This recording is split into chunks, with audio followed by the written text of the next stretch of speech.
Okay. Hi, I am KaysieReeder, and for this week's community activity, I went to a sentencing hearing at the Erie County Courthouse this morning. The case was a childhood sexual abuse case between a 7-year-old girl and a 65-year-old man.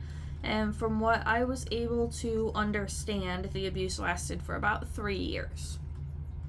There was no trial. They said that he did plead guilty, but that the investigation lasted about 3 years. And I think that was a little shocking to me because I didn't understand truly how long a criminal case can take. So that was definitely something that I noted is a thing of importance that I wanted to bring up, was that I definitely learned something from that.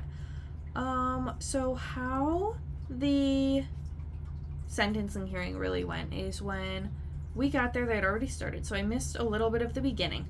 But they began with family character statements, I believe they called them, and essentially the defendant's family were able to come up and make statements like corroborating that the defendant was at a low risk for recidivism, what type of person he was, things like that.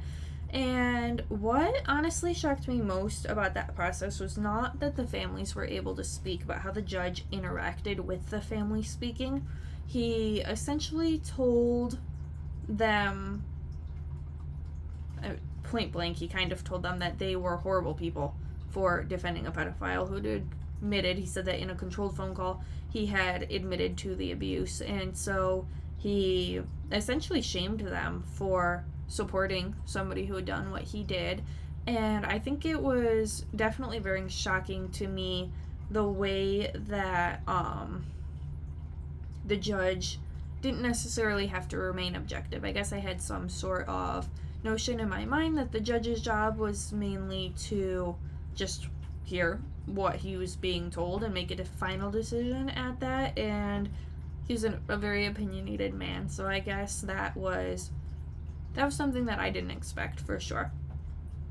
After the family character statements, we moved on to the victim impact statement. And in that, the victim was able to read a letter that she wrote to the judge, essentially explaining how the abuse had impacted her life, how she wanted the sentencing hearing to play out, all sorts of things like that. That was incredibly emotional for everybody involved. And along the lines of how the judge was able to react emotionally to the character statements, I was a bit shocked with how emotionally he was able to react to the victim impact statement. The girl did not read the statement herself, her attorney did, which I also thought was an incredible way to make sure that she was comfortable with every step of the way. I think that she truly seemed like they took into consideration her needs for the hearing, which is something I think they did very well. After that, we moved into the sentencing. A lot of that was confusing. I didn't realize just how in-depth it goes. I thought with a plea deal, that was kind of the end of it. Like, they agreed to the terms beforehand once the plea was made. But they went through almost like a point system, I think, for what level probation he would be placed on. They talked about what level sex offender registry he would be on. So they went through all sorts of different factors that would impact the judge's sentence, which definitely, for me, I assumed that the sentencing hearing would have been a little more cut dry of, well, this is what you guys agreed to, I'm just formally letting you know, almost like an arraignment with when you read your charges. So that was a learning experience as well. For the